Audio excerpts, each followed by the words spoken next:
Reka nongere mbekaze nshuti bavandimwe mukomeje gukurikira channel yacu East African Movie. Nshuti yanjye, gerageza kugenzura ibyo uvuga kuko muri iyi minsi birakaze. Urugero nka Gasuku mu minsi ibiri ishize yagiyeho aritapagura avuga kuri buri kantu,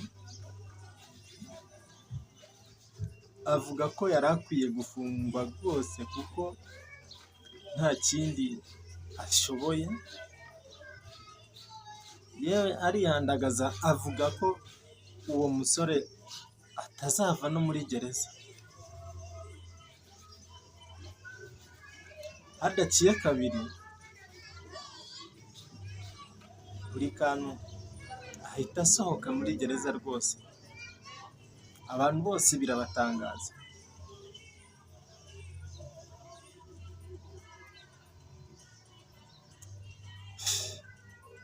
Buri kantu nawe agisohoka yaje n'umujinya rwose, ahita atangira kumwibasira. Yamurasheho ibibombe rwose, abantu bose barumirwa. Ariko reka tugenzure iminwa yacu, nimba ari no gushaka content ntitukayishakire ku bantu.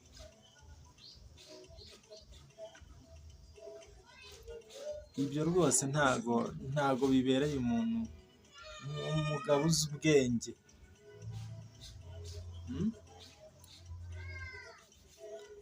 Gerageza gukora ibikorwa, wikita ku bantu ugenda uvuga ibitakureba.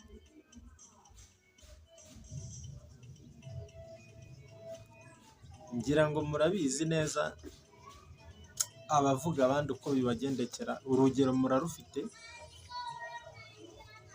Fata ku mavuta ni uwa mbere. Urabizi ko bamukatiye imyaka 2 n'igice kubera amagambo yagiye avuga ku bandi. None nawe urakomeza rwose ugenda wivugira amagambo ku bantu, nta kindi, yewe nta n'igihamya ufite. Ese wowe ibyo bibazo ntibikugeraho?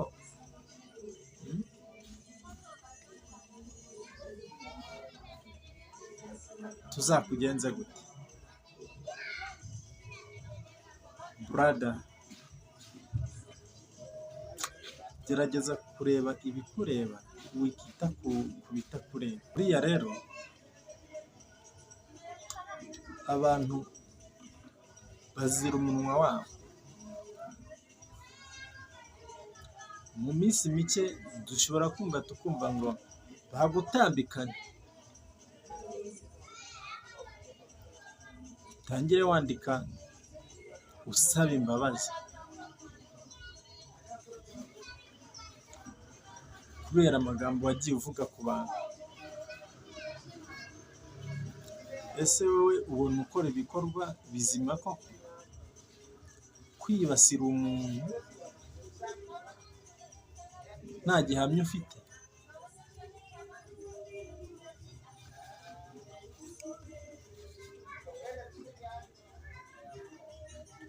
Gerageza kwitekerezaho, ubashe no gufata umwanzuro.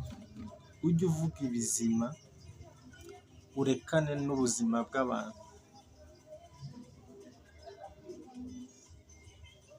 Ntabwo nkubwiye ngo ureke kubavuga, ariko ujye uvuga ibintu ufitiye gihamya.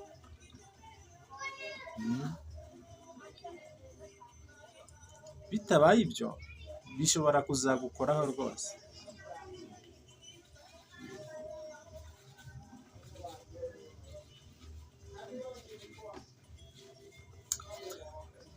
Uragiye uricaye uhimbye inkuru urangije uravuga rwose, uhera ku murongo uvuga ku munota wa mbere ugeza ku munota 30 ukivuga umuntu.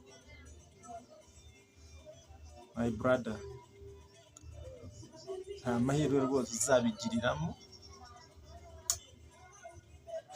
Leta yacu ntabwo isinziriye, irakanuye, bishobora kugukoraho rwose. Mwakoze kudukurikira, njye mwari kumwe n'Ibirasa Official, nkwibutsa gukanda subscribe kugira ngo tujye dukomeza kubana mu nkuru zacu tugenda tubagezaho. Ciao ciao.